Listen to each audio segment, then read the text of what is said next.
Hospital, Hyderabad. నేను I'm a specialist in endoscopic spine surgeries, అంటే keyhole spine surgery.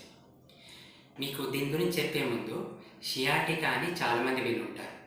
Sciatica అంటే నడుము నొప్పి. ఆ నడుము నొప్పి కాళ్ళలో కూడా స్ప్రెడ్ అవుతుంది, కాళ్ళలో లాగినట్టు ఉంటుంది.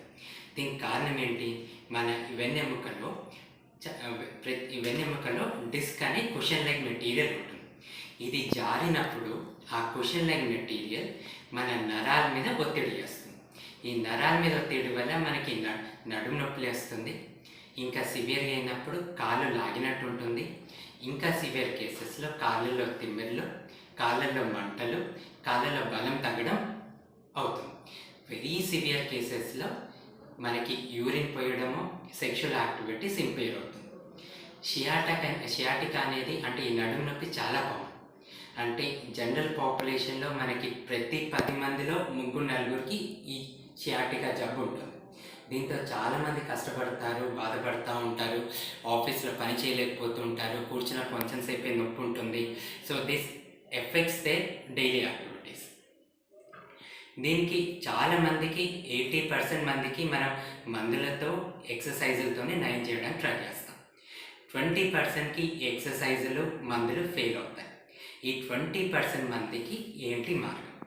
ఈ సెషన్లో ఈ షియాటికాకి ఎవరైతే మందులతో, ఎక్సర్సైజెస్తో తగ్గదో వాళ్ళకి న్యూయర్ టెక్నిక్స్ గురించి మాట్లాడుకుందాం. సో ఈ షియాటికా సర్జరీలో ప్రీడామినెంట్గా 3 రకాలు. ఒకటి open surgery, second one micro discectomy or microscopic assisted surgery, latest technology keyhole surgery or endoscopic surgery.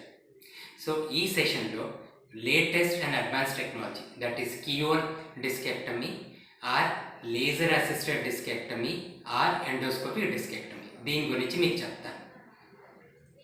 దీని గురించి చెప్పే ముందు ఎండోస్కోప్ అంటే ఏంటో తెలవాలి, లేజర్ అంటే ఏంటో తెలవాలి. మీకు ఎండోస్కోప్ అనేది ఒక టెలిస్కోప్ లాంటి పరికరం, కానీ టెలిస్కోప్ లాగా లా ఉండదు. ఎండోస్కోప్ అనేది మీకు ఈ పెన్ కనపడుతుంది కదా, ఈ పెన్ లాగానే పొడుక్కుంటుంది.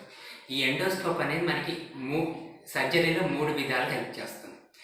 నరాల వరకు స్కిన్ని పెద్దగా కట్ చేయకుండా జస్ట్ 1 సెంటీమీటర్ ఓపెన్తో నరాల దగ్గరికి మన ఇన్స్ట్రుమెంట్స్ తీసుకెళ్లే శక్తి ఎండోస్కోప్ ఉంటుంది. సెకండ్ వన్, ఏ సర్జరీ అయినా సక్సెస్ అనేది మనకి